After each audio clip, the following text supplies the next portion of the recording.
Good evening, this is Mystica. Welcome to the Mystic Road to Success, and I hope that you're going to be enjoying our issues tonight. And it's not only about environmental stuff, so please stick around and stand by because we're going to be right back.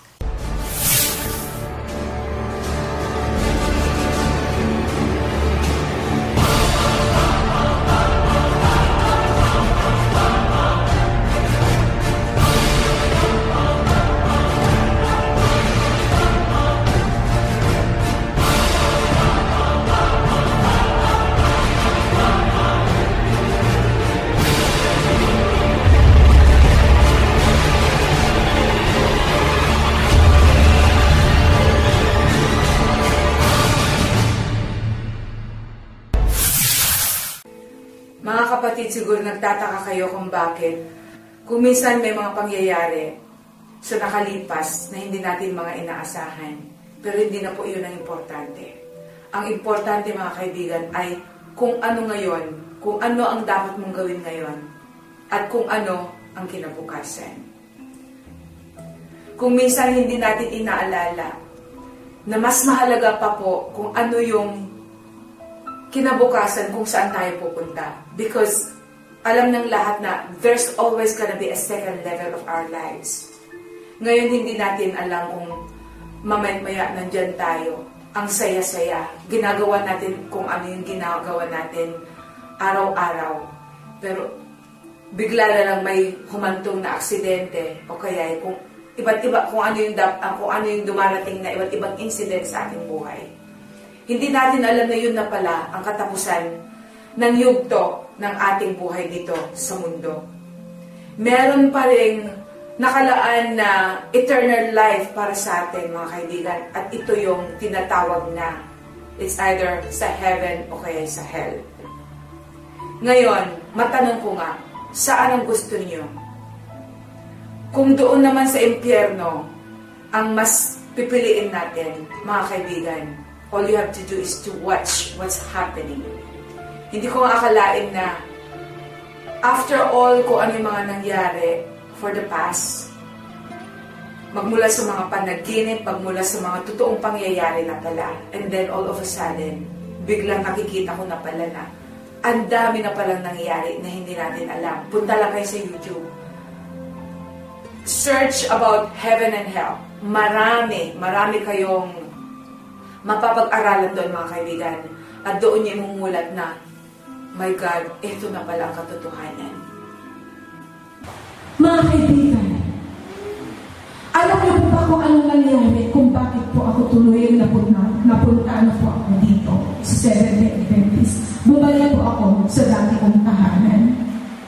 Kasagsagan po noon ng aming showbiz life ng aking asawa. Kid Lopez po yan. Kasagsagan po noon na pinapalabas po ang aming pelikula na Querido. See? Sa title lang po. Bawal na yun sa heaven. Papunta lang talaga sa impyerno.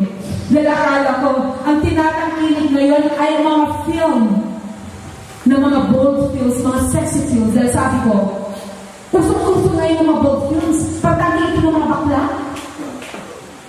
Inalaman ko po sa Biblia, ang mga bakla pala talaga.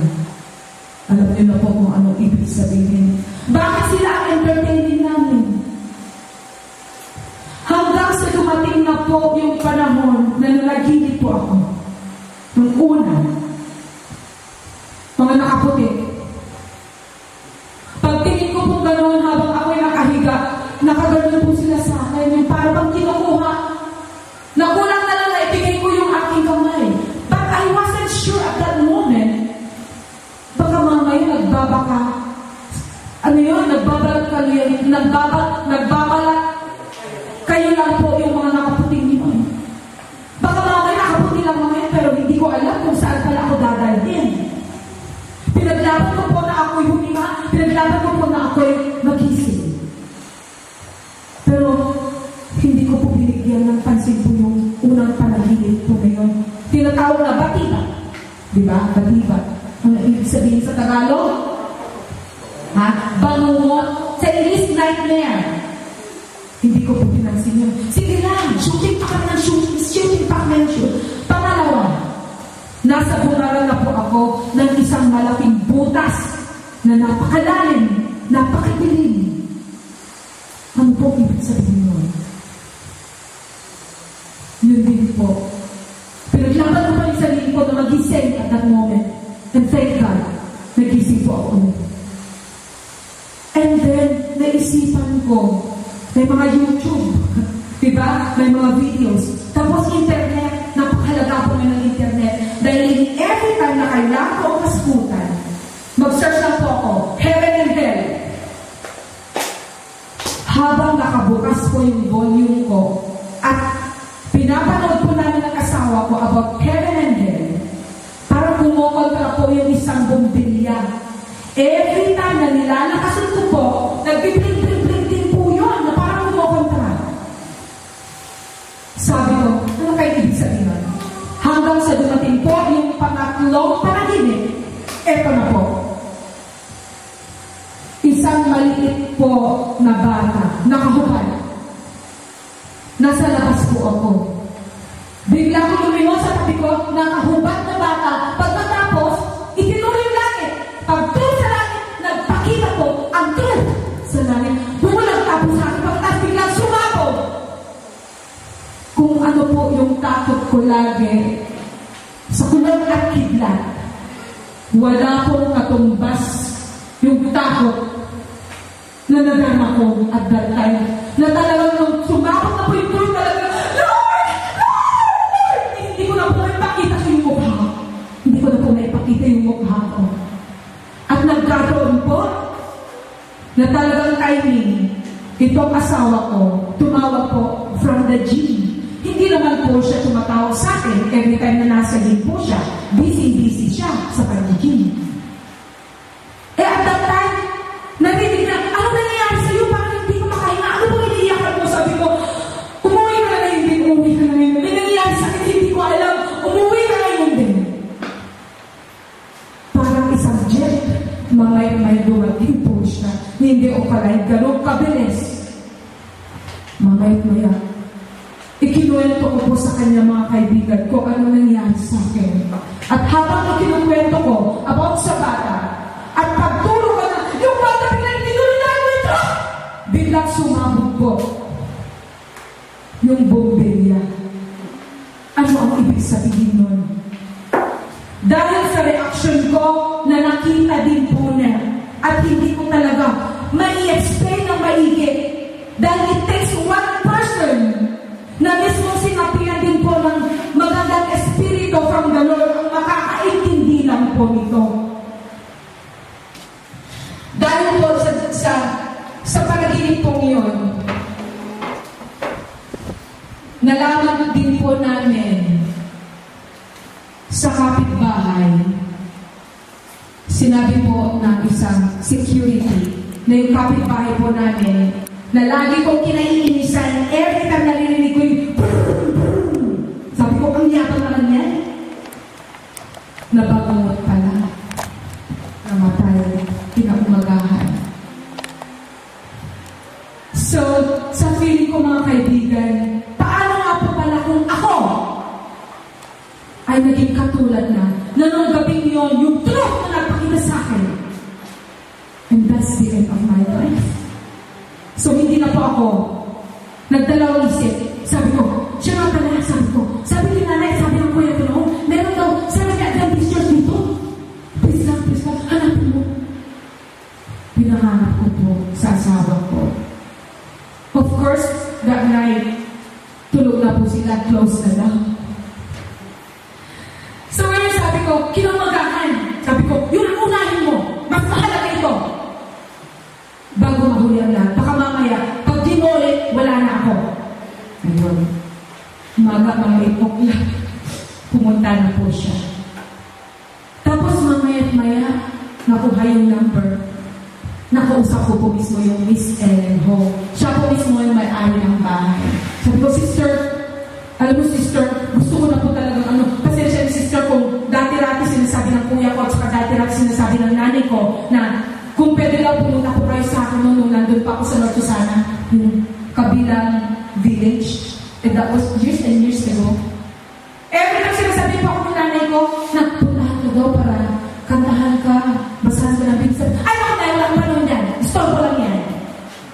Pero ngayon mga kaibigan, ako na po mismo ang nagpahanap. Ako na po mismo ang bumahabol sa kanila. So, habang kami po yung nag-uusap at nabanggit ko po sa kanya yung aking panaginip, sabi niya, siya pala, sabi niya, mamayang gabi, and that was Thursday, mamayang gabi, meron palang, every night kasi dyan, sabi niya, si Pastor Douglas Bachelor, andito pa. So bakit hindi ka pumunta? Nandoon sa circle, malapit lang doon sa fountain. Ano na po ba? Sige po. Ayun, pagdating po namin doon sa fountain, sabi ko, wala namang tao dito. Wala namang dito ang fountain. Tapos, hindi pa ako nalagay. Sabi, sobrang dami ng tao dito sa akin, maghahagila. Akala ko kasi maliit na grupo lang. So ngayon, sabi, huwag mo na tayo umuwi. Naghanap po kami ng security. Nung nakita yung security, sabi, ay, mama, alam mo pa kung saan dito yung grupo ng mga Seventh-day Adventist, dito na po saan sila lagi every 6 o'clock. Tapos sabi ko ng mismong security, sabi niya, ayaw, tulog, dyan, no? Sabi ko, tulog!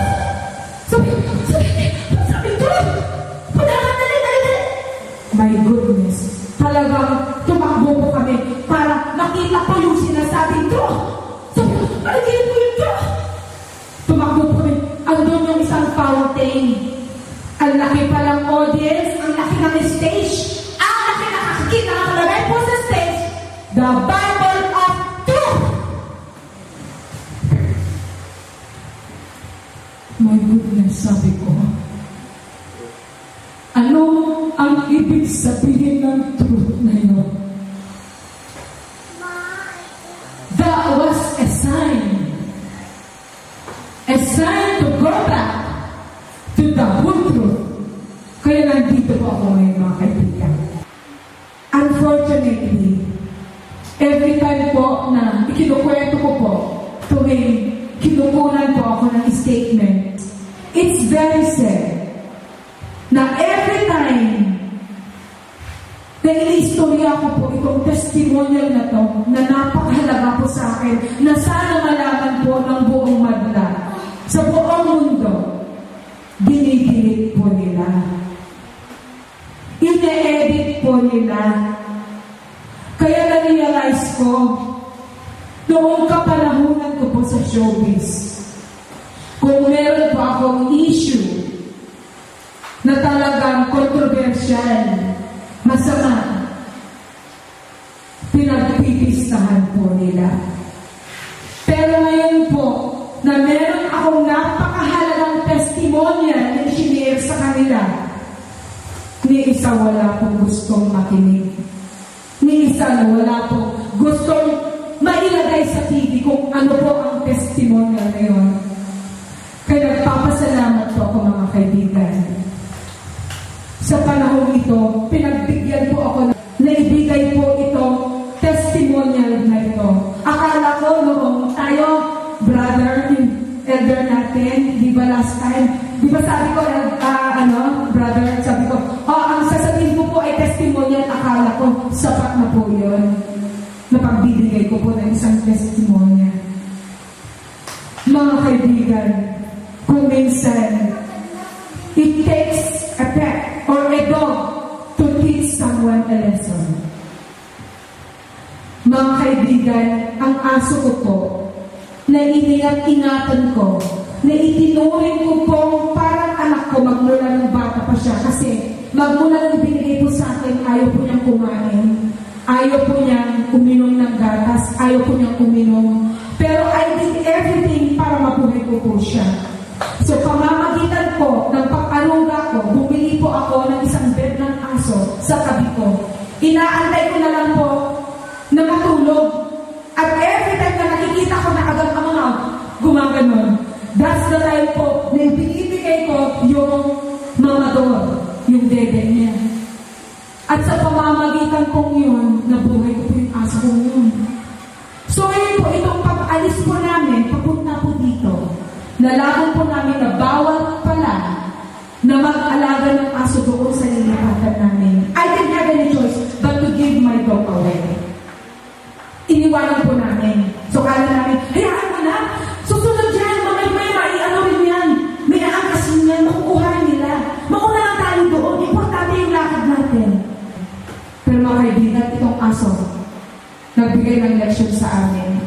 na sana hindi po kami umalis ngayon.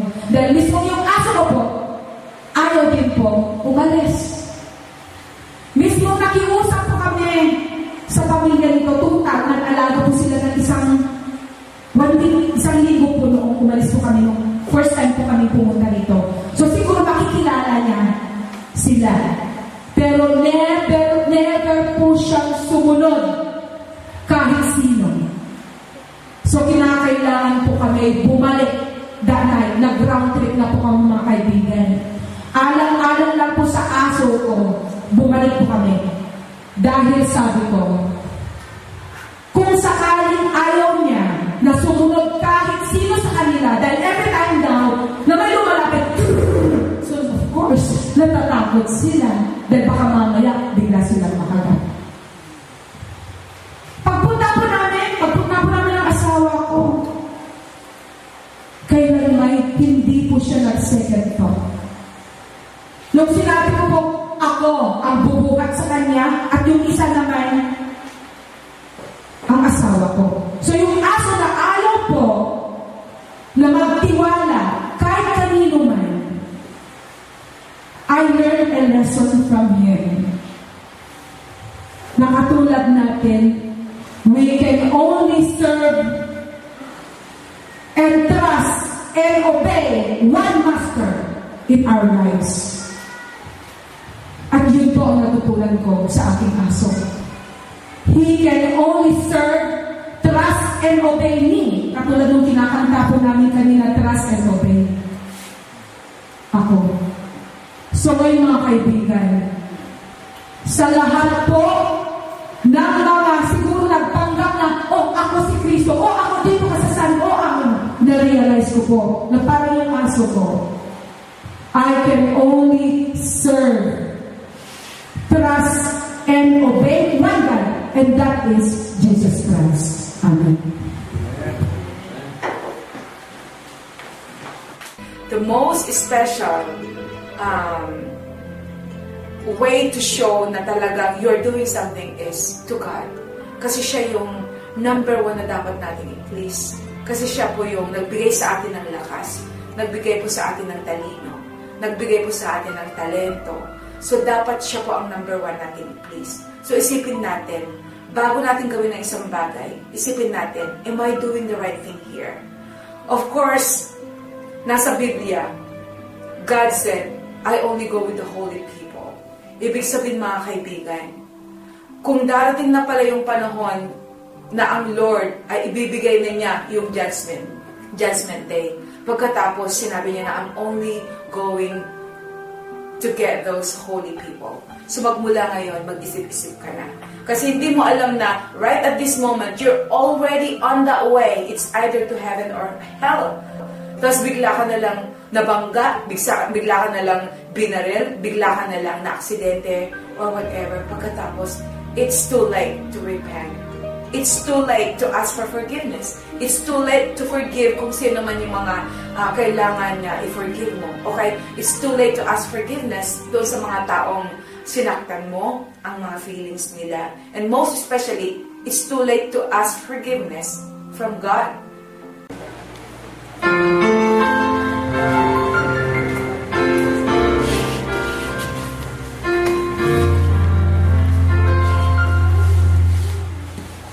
When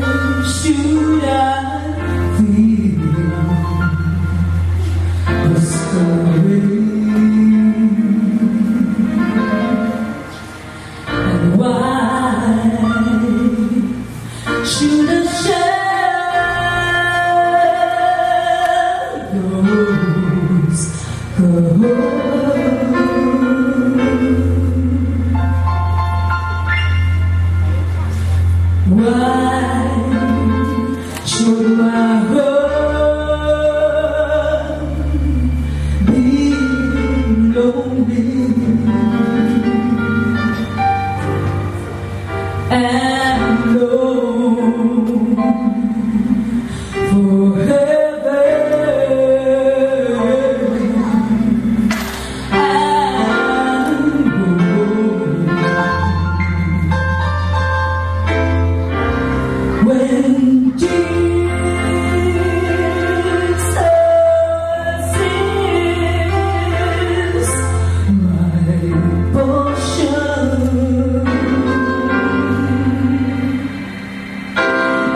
No shades and wait till yesterday. The sun